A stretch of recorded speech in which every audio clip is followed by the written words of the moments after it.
Welcome to Seminar Sunday, District 21's weekly webinar series. This week, we're talking about making your guests feel welcome. I don't know about you, but I am personally very inspired by the ideas and thoughts that I've received from numerous people around the district in different clubs. And one of the primary challenges that's been identified, of course, is the pathways integration. So we'll certainly cover that off this evening in our webinar and lots more. So thank you for joining us from wherever you happen to be this evening. As I mentioned at the start of this webinar, it is a weekly episodic episode that we run. And next week, we're going to talk about Free Toast Host. One of the great benefits that Toastmasters International has is a group of dedicated volunteers that work on different tools that we can use and take advantage of for our club. Free Toast Host is one of the top tools that a lot of clubs are using, so we'll definitely explore that as much as we can. Then we've got a great session on coaching, leading a meeting, and of course, the possibilities for the next program year as we start to look forward. I encourage you, sign up for those and attend them. Hopefully you enjoy these sessions, and if you've got any thoughts on how we can make them even better, feel free to contact me anytime, as we want to continually improve them and cover off topics that are of interest to you. So when it comes to making our guests feel welcome, there's a number of things that we're going to cover off, and I encourage you through this session, I'd like to make it as dynamic as possible, get you involved wherever it fits. So please feel free to throw your questions and thoughts into the chat box, and it will allow us to have a little bit of dialogue about your thoughts on different topics, because of course I happen to be the presenter, but that doesn't mean I've got all the knowledge. I'm sure all of you have, especially if we pool all our knowledge. Boy, we've got something really special going there. So number one is we're going to uncover how we can make our guests' first impressions positive. And that's straight from Toastmasters International, some of the thoughts they have. We're going to talk about their needs. We're going to talk about how Pathways fits in, and finally how to close the sale. There's been some great conversation over the last number of weeks that I've been fortunate to either overhear or be part of.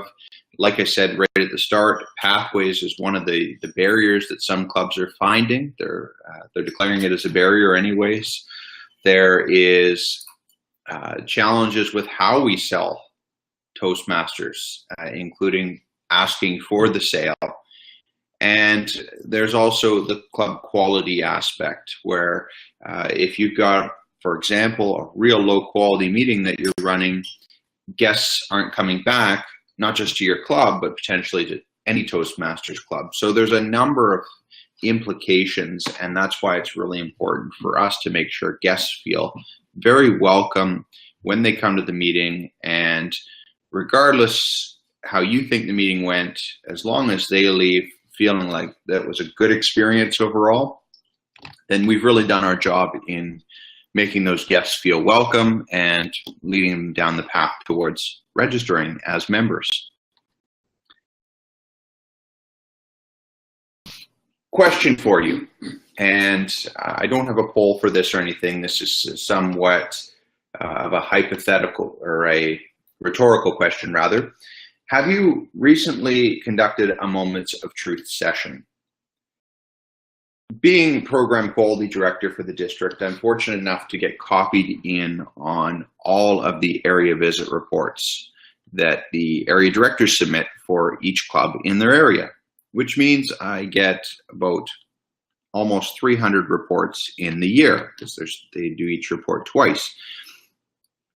When I was club growth director, I had the same honor of seeing this. And what I've noticed is a trend that, out of all of those reports that come in, there is only about a handful that actually recently conducted a session from the Successful Club series.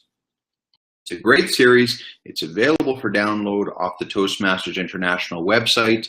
It is not yes, there was credit for doing things in the traditional program with this, and there's seemingly no connection right now with pathways, but the program has not been eliminated.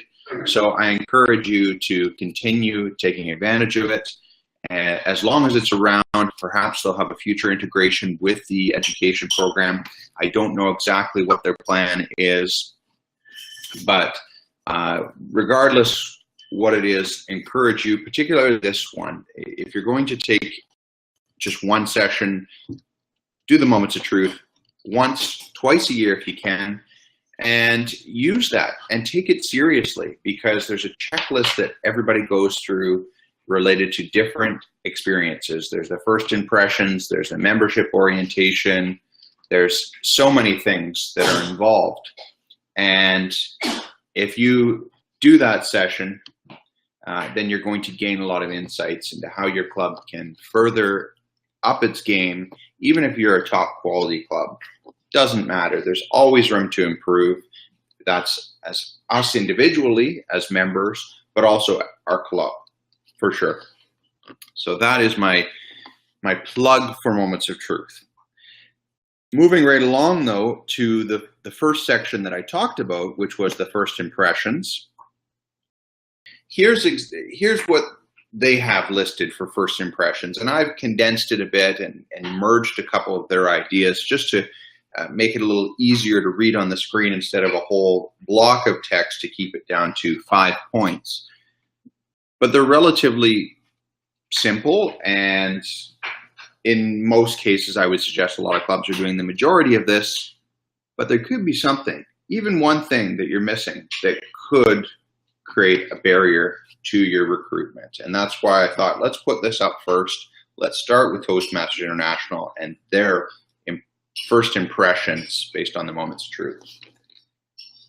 Is there anything here that you think should be added, or that's here that perhaps shouldn't be here? I'd love to hear in the chat.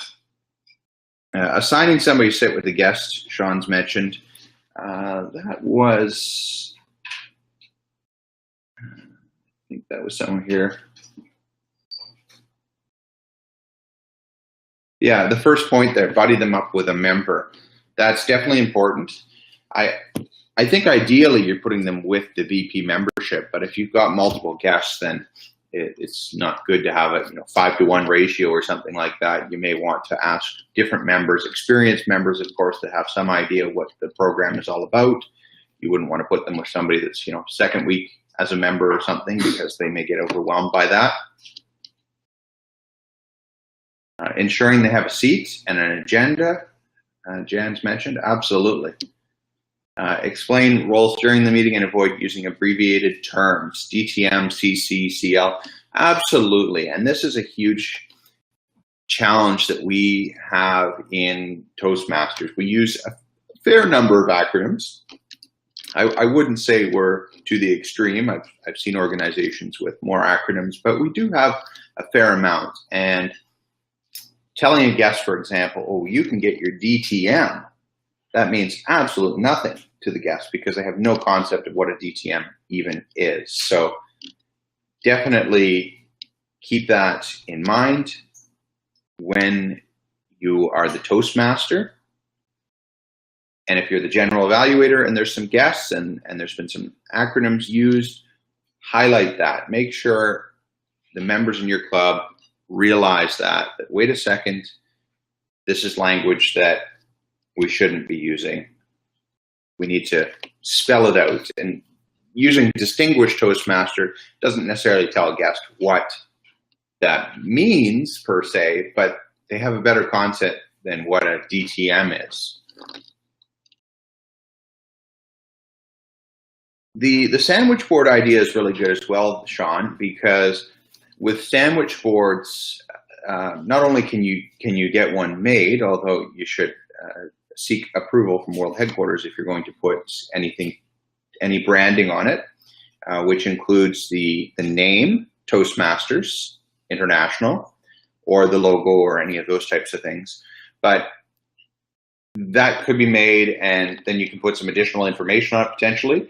Or alternatively, if you want to go with a cheaper option, Toastmasters International actually sells some lawn signs too. You can just plug them in to the lawn in front of your meeting venue, assuming you have that space there, and you can write on it, we meet at this time on this date, and just have it during your meetings. And that way people could just stumble in, or they notice that, hey, this is happening, and therefore I'm going to come back next week, or whatever the case happens to be. It's free advertising, and it's nice because whoever sees that is in the neighborhood at the time that you are having your meeting.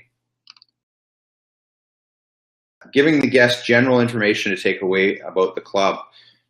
Absolutely. That's something that I'm going to talk about a little bit later as well in this session, because I've got a belief that you never want a guest to leave empty-handed.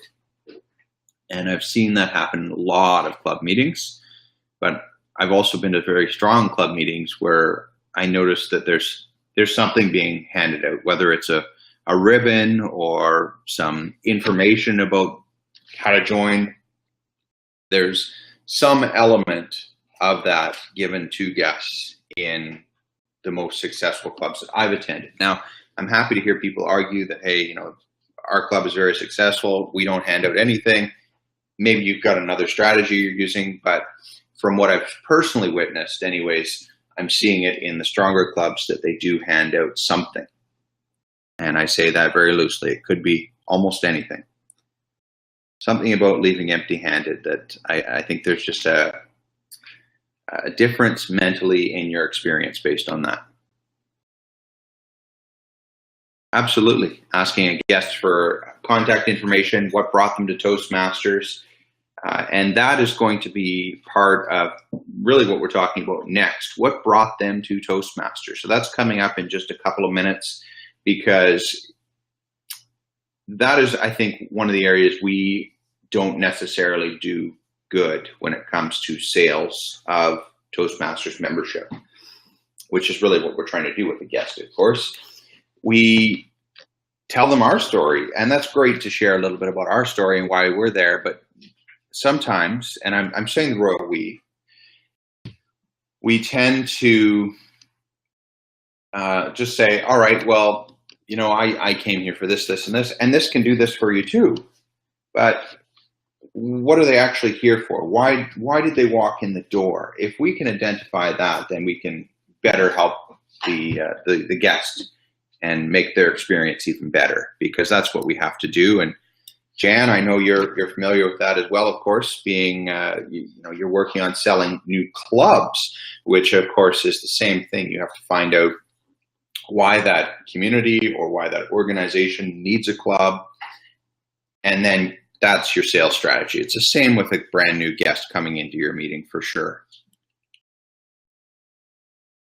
So this is where we talk about those different types of people. We've got all kinds of different potential members, guests that walk through the door, and each one of them is looking for something slightly different. And I put up 4 pictures on the screen here of different people. We've got the person that's going to do a speech at a wedding. We've got someone that's currently the Premier of British Columbia, John Horgan. He's in politics and therefore needs good speaking ability and leadership ability in order to succeed in that area. We've got someone getting a promotion in the military. So they're needing something for that promotion. And finally, we've got a picture of someone that's looking to launch a public speaking career. So we've got those 4 different people that are coming in for different needs. And if we don't sell to their needs, then they will not become members. And that's what really this comes down to, is we can't take a paintbrush and paint everyone the same color. We have to say, this is just 4 people that I randomly picked. But in reality, we get many different reasons, probably hundreds of different reasons that people walk through the door. It could be something like a one-off event that they're nervous for. It could be that their boss tapped them on the shoulder and said, come to Toastmasters, much like Sean Gould's experience. It's a whole suite of reasons that someone has walked through that door. And by finding out what it is, you know that that person that is coming for the wedding speech just needs a very, very short term. Okay, well, we can help you with that. You can come in, do some prepared speeches, and that will help you with your wedding speech. And then perhaps you can even test out your wedding speech, depending how long it is and all of those factors. But if somebody like a future John Horgan, for example, future premier, walked in and wanted to head down their political path, then it's an opportunity to say, hey, you know what? You can become a better speaker here, but we also do leadership, and this would be great for you. So by tailoring those conversations that we have with people, it's going to enable us to sell those memberships even easier, because we're telling people essentially how Toastmasters is going to benefit them in whatever they're trying to do. So just keep that in mind when you're dealing with someone. How you navigate that conversation is going to really help determine whether or not they're going to stay, because not everybody's walking through for one reason. So question, let's say you did get somebody that wanted to go down a political path. This is a bit of a pun, I guess, I've created here. They want to go down a political path. What path in Pathways would you recommend for them? Love to hear your thoughts. Visionary leader? Absolutely, that would be a good one.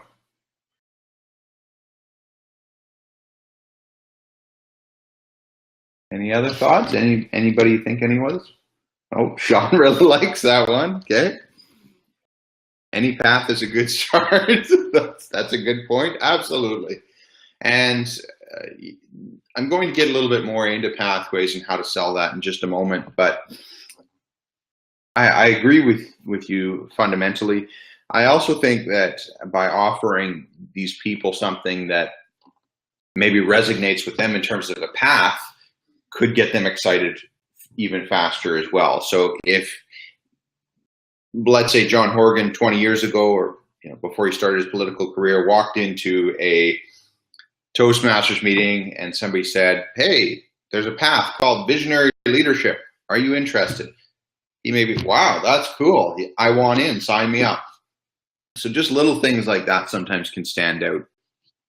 Whereas if you told the person that wants to be a professional speaker, hey, there's a visionary leadership path, then she may not have any interest in that. Like, I'm not here to become a leader. And it's as simple as the title, like, because you're not going to be able to explain everything about every path.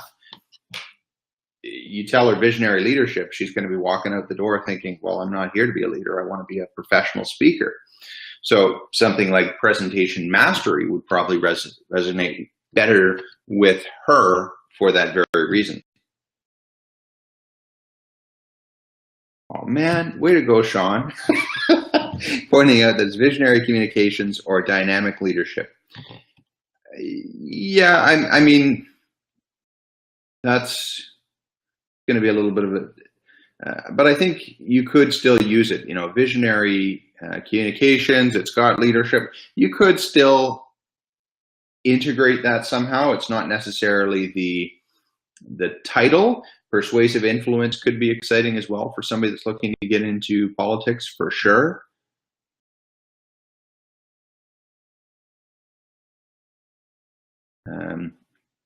Coach or mentor, yeah, absolutely. That's something else that may be attractive to certain people coming in for certain reasons. So the professional speaker and the wedding speaker in particular, maybe looking for somebody that can really help them out. Like, hey, you know what? We've got this person over here that competed in the, I don't know, World Championship of Public Speaking, for example, in our club. You should sit with them and talk to them about their experience. The person that wants to be that professional speaker is going to be excited about that opportunity, and will probably sit with them and have a good conversation about what the heck is the World Championship of Public Speaking. Conversely, the person that is looking to give a speech at a wedding has probably come because they've got a relatively intense fear of public speaking. If they were comfortable with public speaking, they probably wouldn't care, for example, if they use some ums and ahs, as long as they could get up there and do their speech. They may like the idea of, hey, you know what, we can give you a mentor. That person can sit down and help you craft that speech for your wedding. So right there, you're building a relationship with them and providing them that comfort blanket that they're likely looking for. I'm not saying that the person that's looking for the job promotion, or the person that's, you know, looking to go into the politics or whatever other type of person, wouldn't necessarily want a mentor or somebody that's there as a support. It's just that those two people out of the four here in particular would probably be very, very excited by that idea. I'd argue just a little bit more than other people. Some people are just kind of like, you know what, I just want to come and experience this and, you know, work my way through. Maybe they're few and far between, but certainly there's some people that will actually sign up just for the idea of having that mentor. Team collaboration if they want to become party leader. Yeah, possibly. Or they could just want it their way. Who knows? Depending what kind of politics you're dealing with, I suppose. I just thought, hey, I'll pick somebody relatively local. There's John Horgan. Yeah, he's local to BC. So that's what you do is you get the guest in the door and figure out their needs as quickly as you can, somehow through conversation at the start of the meeting or a break, if you've got a break in your meeting. And that way you can kind of close the sale strategically based on that. But wait, there's pathways. And we kind of help pick paths for people there, just for fun for a moment. But in all seriousness, this is a potential barrier. Yesterday, I was at a session on pathways in Victoria where there was some, I would suggest, strong negativity to pathways in general. And I had a chance to have a conversation with one of the members of the Salt Spring Club in Division A. And she felt very overwhelmed by the fact that this program has come along and she doesn't know how to explain it to her guests. You know, the old program was so easy. It was just, you know, here's your manuals, you finish them, da da da da da. And then there was another person from Silverbridge Toastmasters, which is in Duncan, who said they've lost a bunch of members because of pathways. So I had some time while I was watching the sessions to stretch my multitasking abilities to really reflect on what they were saying and what did that mean? Because pathways is, first of all, two things. One is there's the program. Two is the platform that the program is housed on. I know when people complain about pathways, most of the complaints, at least from my perspective, what I'm seeing is based on the system, the platform that you use. Not necessarily the content of the program, it's just how to use it, how to navigate through it on your computer. Yeah, that can be a bit of a barrier for sure, particularly if you're not computer savvy. But that's not necessarily something you want to latch onto and allow it to become a negative hole in your club. Because from my perspective, for example, yesterday, having these people comment so negatively about pathways, I was getting a bit concerned because we've also got people that hadn't registered for pathways yet in the room. And if you're getting negative vibes about a program, it's going to scare you away from it. So here's what we do. We look at it based on what a guest really needs to know. They don't need to know the whole program. The fact that it's got, I think it's something like 54 different projects over 10 paths, and this is exactly what each project looks like, and here's how you get your DTM. Let's step back, breathe, and remember that these people that have walked through the door don't have even the foggiest idea of what the program is. They've heard somewhere that Toastmasters International provides communication, maybe even just public speaking skills, maybe leadership, but they certainly don't know how it's structured unless they're best friends with a Toastmaster. Say, oh, here's the program, now go join a club. Very unlikely. So what did we do before? Well, we gave them a manual and we said, here, you do these 10 projects and you're done this manual. And maybe we've got into it a little bit further than that. But we need two things. The first thing we've already talked about, and that is trying to give them an idea. All right, so you can tell them there's 10 paths. When you log into the site, you're going to take a quick survey, 5 to 10 minutes long, and it's going to give you a recommended path out of 10. You can choose any of the 10, but there's going to be a recommended one based on your needs. And of course, if you've really done some good chatting with them, you're going to be able to say, but based on what you've told me you've come for, I think this path is going to be really good for you. And then that's, obviously you just insert in whatever path you think sounds really reasonable to them. If you don't yourself have a good grasp of all 10 paths, that's okay. I mean, you can say, hey, you know what, I've heard of this one, and if you get the name wrong, for example, you say visionary leadership, it's not the end of the world, not the end of the world at all. I mean, they'll figure it out when they go through the quiz and it gives them the visionary communication. Fine, no problem whatsoever. The main thing is you just give them a little taste of something that piques their interest. And then what happens is, okay, they have an idea now, there's paths, there's 10 different choices. You don't need to go through the 5 levels, and level 1 is about the basics, and level 5 is all about, what is it called? Something expertise.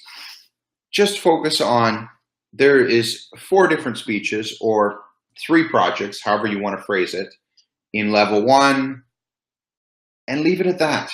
You get your first award after 4 speeches, for example. They don't need to know anything beyond that, because once they start working the program and coming, they're going to figure out a little bit further about, okay, there's a level 2 and this is what it looks like, et cetera, et cetera.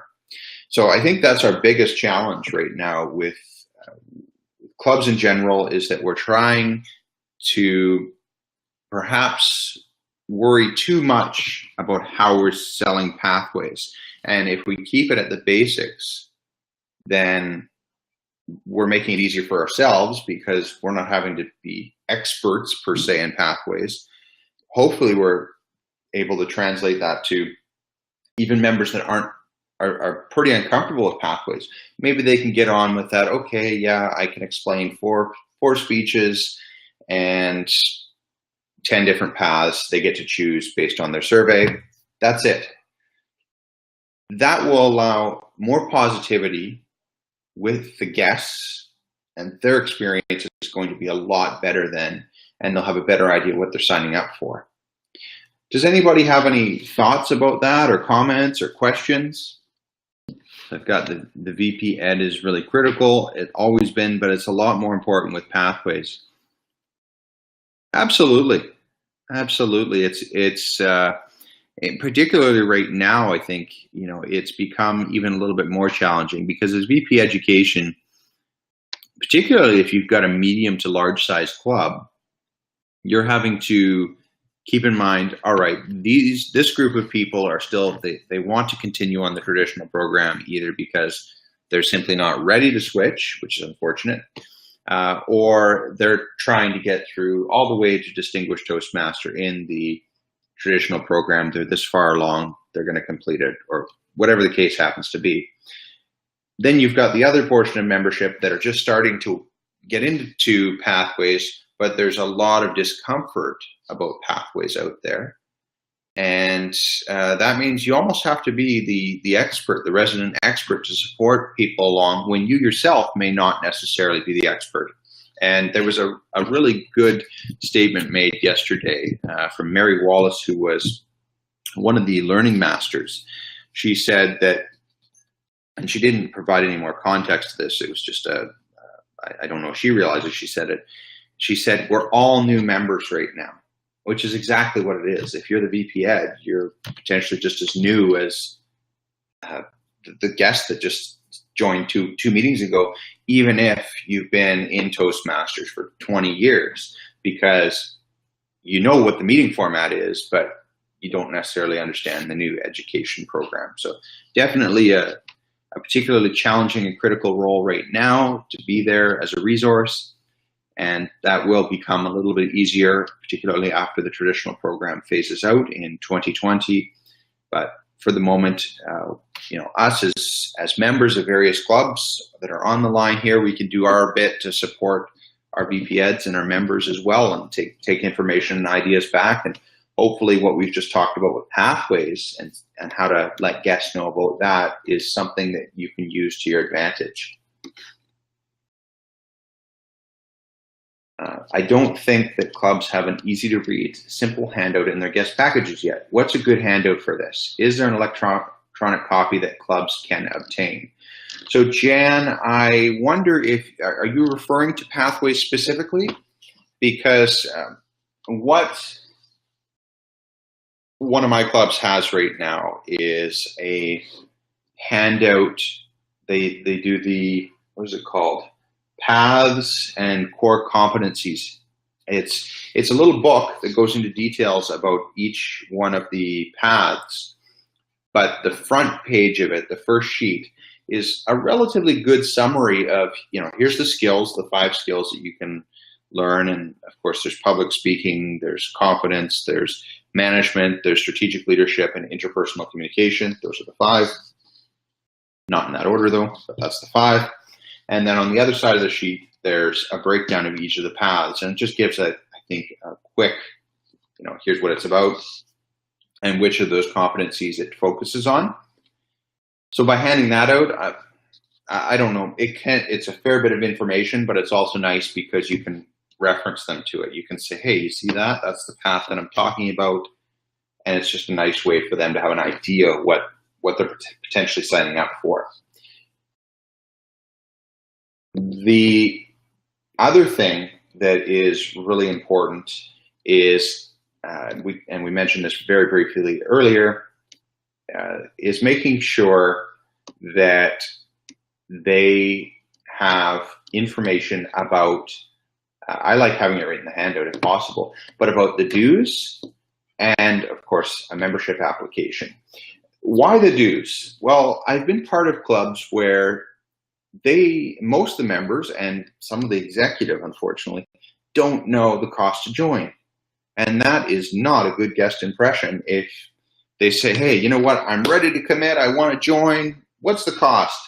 And they start asking each other and nobody knows. I mean, it's kind of embarrassing, right? So if you put the fee right in the handout, you're transparent from the start, because I've also seen meetings where people come in as guests and they don't even realize there's a cost to join, and they go to join or something. And seriously, I've been part of this, not me directly in the conversation, but I saw it happen where they were ready to join, and then somebody said, well, there's a fee.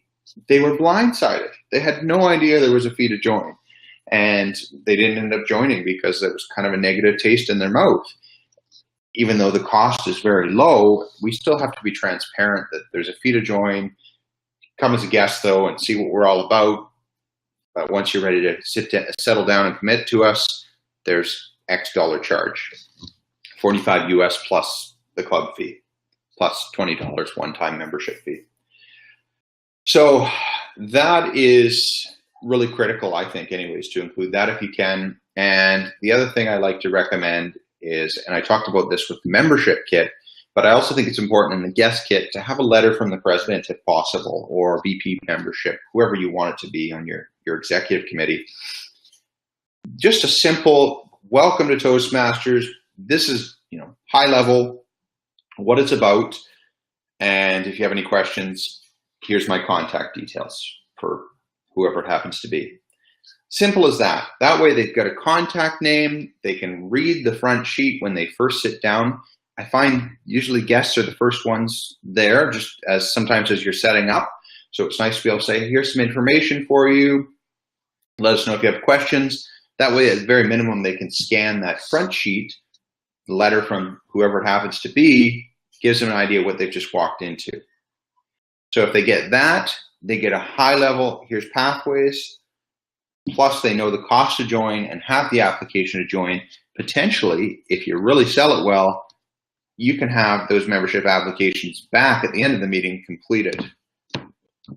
The only thing is you just got to make sure people bring their checkbooks. So what else do you do? Well, there's something else I want to talk about just before we open it to question and answers. I do want to make sure we've got some time at the end for that, because I'm sure everyone's got different thoughts on the ability to make guests feel welcome. There's the follow-up piece.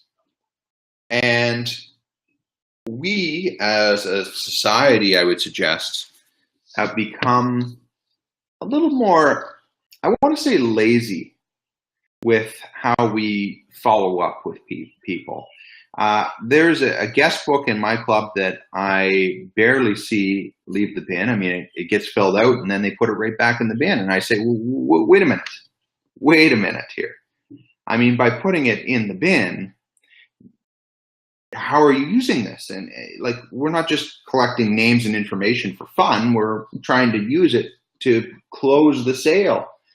And if you're looking to close that sale, you need to do it relatively soon after the meeting has occurred.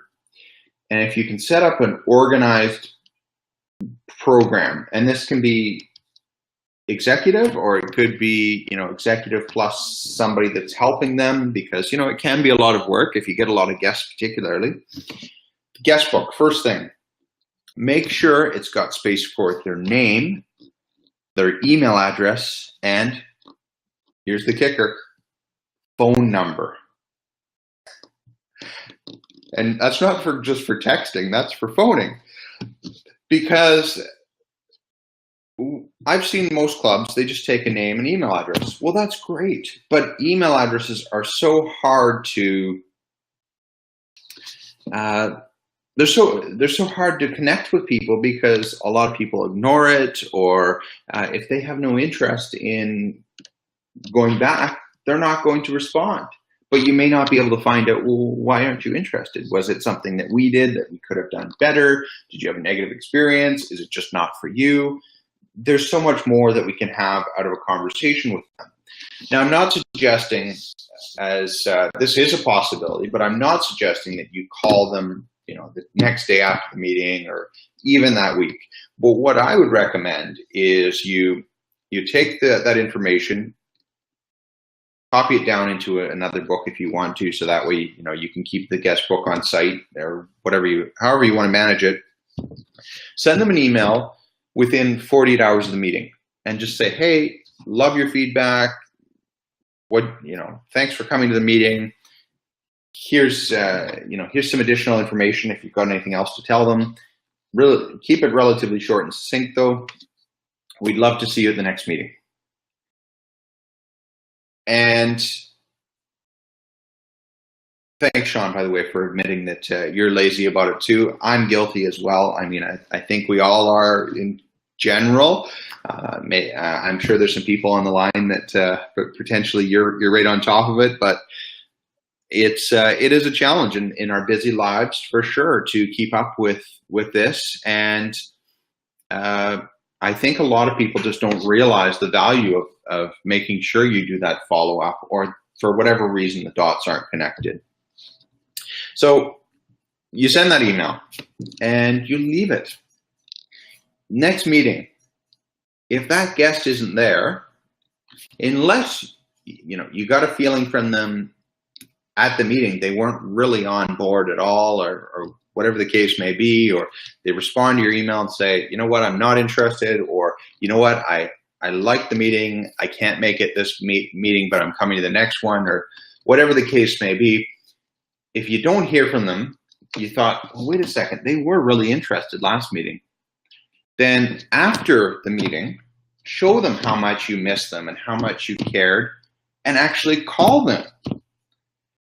I mean, it's going to surprise them that you're calling, but at the same time, they're going to think that, wow, this person thinks that my attendance at the meeting is that important that they are willing to go home and the first thing they think of is to call me, or it may not be the first thing, but regardless, I think it's really a huge leap forward by doing this, because you're getting to connect one-on-one, and like I said from the top there, you're getting that good feedback from them.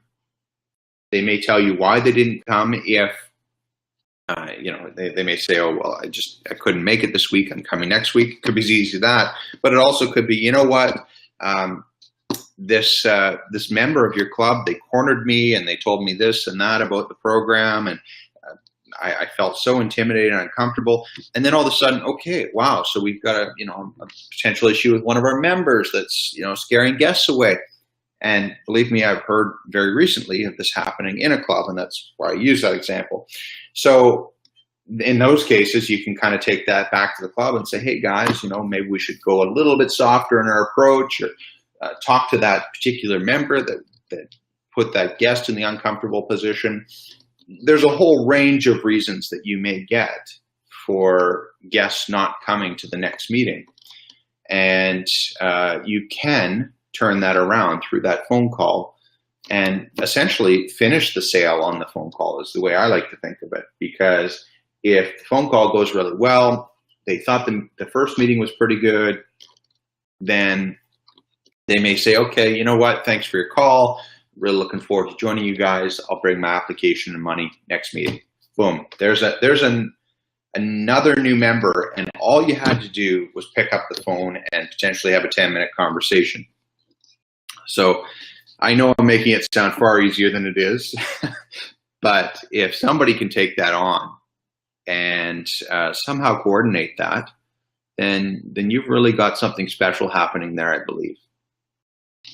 Is there anything that anybody on this line is doing in terms of follow-up, different, or taking this approach, and what kind of results are you finding? So Sean's mentioned that if a VP membership calls or coordinates calls to guests within 72 hours and just invites them back for the next meeting, the success rate goes up dramatically. And that doesn't surprise me at all. I think the vast majority of people would likely struggle with that concept of calling within 72 hours. But if you can do that, then that would be even better. I agree. I mean, the more you're connecting with people directly, one-to-one, whether that be phone or in person, it's much better. Email is too easy, and it's overused, quite frankly. And I know it's a time saver for all of us, but if you're going to email though, and only use email, which obviously I don't think anybody's really suggesting, but if that's the way the club is going to go, at least make it personalized.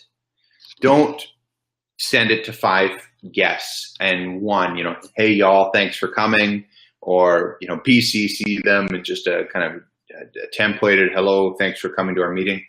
Make it personalized if you can. So dear Mary, thank you for coming to our meeting last week. It was nice to chat to you about blank, etc., because that makes the difference. And that's actually one of the things that I did with this Pathways event yesterday in Victoria. I sent a notification out to the clubs, to the members of the clubs rather, it was about 24 hours before the event, with the agenda and just, kind of, hey, hope to see you tomorrow.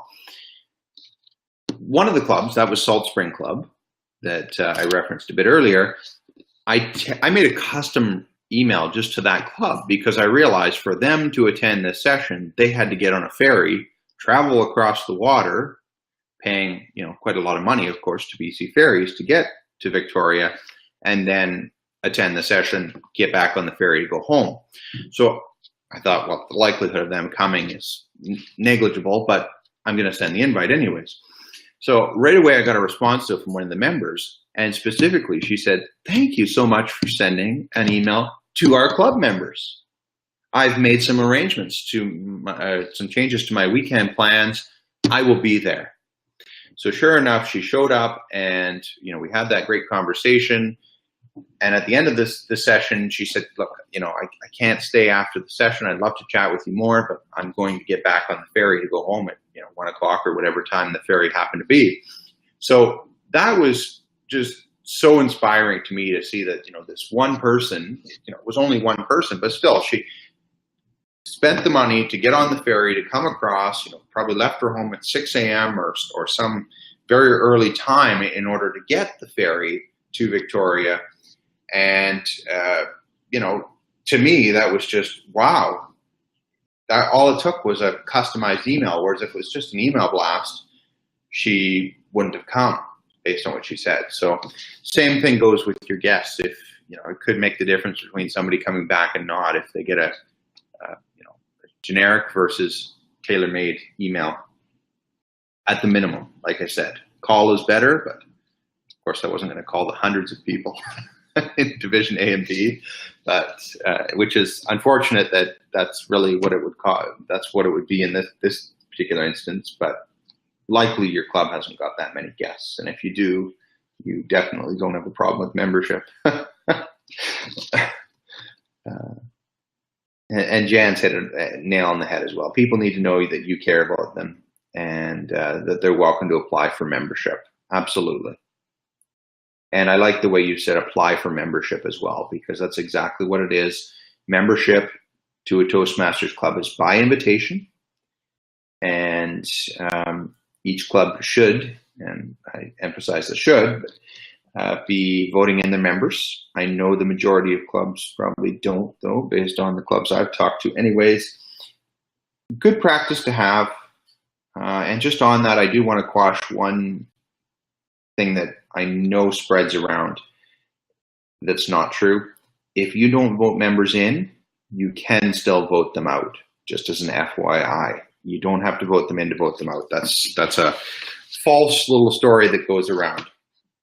But, obviously we're talking about getting guests in the door with this session, but I just thought I'd add that in as an FYI. Yeah, that's a good idea too, Sean, for guests to be offered minor roles in order to feel an obligation to come again. That does work in many cases. You just have to be careful what kind of role, because it does indeed have to be very minor. If you're asking somebody to come back for their second time ever, probably not appropriate to say, can you be the Toastmaster? But if they can, there was one club I was part of that had something called a smile story, which was just, just that, a story to make people smile. And it was, I think, 2 to 3 minutes or something along those lines. Well, that's, could be easy for a guest as long as they're comfortable staying in front of an audience. 2 to 3 minutes can go by quickly. Helping, you could have an assistant timer, you could have an AMA counter, any of those types of roles, good support with getting that guest to come back. I like that strategy. In the email, you can thank them for attending, refer their why, tell the person that applying for membership what the membership will look like. So, sign the application, we'll hold the vote. Absolutely. If you explain the process, just once again, though, just do be a little careful about overloading of information as well. Just like pathways, going back to that same idea, what do they need to know? And if they're very much, just browsing, so to speak, and they're not serious about joining you may not want to get too much into the details. You can say, here's the membership application if you decide to take the plunge, let you know more then. But if they're like, boy, I love this, I'm really thinking about joining, you can say, all right, well, here's what you do. You fill out this application, we have a vote, and then you're in type thing. Counter's pretty good for a guest for sure, because that's straightforward. I know a lot of clubs, they combine counter and grammarian, but absolutely, just split it for a meeting. You don't have to stick to that. That's, sometimes that's us being a little too rigid in our ways with our club meetings is, oh, well, that's not the way our club does it. Who cares? You can split them into 2 roles for a meeting or 2 or whatever the case may be and merge them right back together. Or even have the odd time where your meeting's got a quiz master if you don't do that role. That's just a matter of listening, writing down a few things, and quizzing people at the end. And there's a club actually in Souk Harbor Toastmasters. They have a laugh counter. So what that person does, relatively self-explanatory, of course, based on their title. They count how many times the group laughs during the meeting, and they report that out at the end of the meeting. So you could create anything that's just fun, super easy for them to get into, and gets that commitment to return, particularly if they're somebody that clearly has a strong interest. I mean, sometimes you can just feel that based on conversation with people, like, holy smokes, this person, they're ready to go. And finally, asking them, of course, for the sale is critical. I think this is another thing about our society is we tend to be shy about asking for the sale. And I am guilty of this as well, for sure. It's okay if you're getting the vibe that somebody's ready to go on their first visit, you can ask them, would you like to join our club? There's absolutely no harm in doing that. Worst thing they could do is say no. That being said, you do have to be careful of getting a reading for what kind of person they are, because there is always that risk and that rejection risk that we sometimes are scared, and that's why we don't ask, is certain personalities. Yes, it could turn them off coming back. They could just, but if you say it in a soft enough way, it should not get in the way of, either getting them to join or not. I mean, if you're going and kind of pushing them around, hey, sign the application, obviously that's not going to help. But if you're just saying, hey, you seem really interested, do you want to join? Then worst case scenario, like I said, they're going to say, oh, no, or let me come to another meeting first. But you could just have a member that signs up on the spot, and that's another great way to get their commitment. Coming back next week because they're a member then, or they're going to be voted in as a member, hopefully, in the next meeting. So definitely ask for it. I personally I don't really like the whole, you can come for 3 meetings. I don't like advertising that, at least. I mean, yeah, you can kind of have that unofficially as a rule in your club, but it just feels, I don't feel comfortable telling a guest, hey, it's your first time, you can come for 2 more times, and then you either got to pay or stay out of our club, basically. Like, just, you keep that in your mind. Hey, we've seen this person a couple of times already. May want to ask them, hey, do you want to join? Obviously, you don't want somebody that's coming, 5, 6 times, and they're taking on all kinds of roles, and they're just taking advantage of the situation. But by telling them you can come 3 times, it's like you're postponing that sale instead of either you get it or the next week you get it type thing. Table topics is a great way to offer guests some involvement as well. And I had a great meeting a week ago where we had, I think it was 2 or 3 guests actually got up for table topics. And the energy was just really positive about the whole thing. So something to think about for sure. So there's lots of great things that we can do to support our guests and make them feel really welcome. I'd love to hear more about what your clubs are doing to support the guest experience, support the new member experience as well, which is really what this turns into, is hopefully new members. And next week, I encourage you all to join as well, because like I said, we're going to do a session on free Toast Host, which, you know, it's funny, we're almost doing this in reverse order, because we did something on membership orientation a couple of weeks ago. Now we're doing making your guests feel welcome. And next we're doing the website, the free Toast Host, which of course is one of the tools that could be bringing people into your club. And I've had to make a change. We were going to do a basics in advance, but we're going to combine it into one next week, because we've got a great opportunity to have a fantastic presenter do something on coaching, and we can make that work. So I encourage you to attend that as well, just to get an idea how you can kind of start getting those guests to funnel in a little bit more. Although people are coming from different channels, of course, not just one area.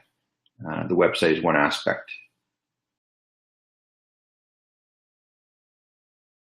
Asking guests how, I just noticed as well, Leslie, you put the question about guests, how they found out about the club and what they thought of the meeting. And that's very important as well.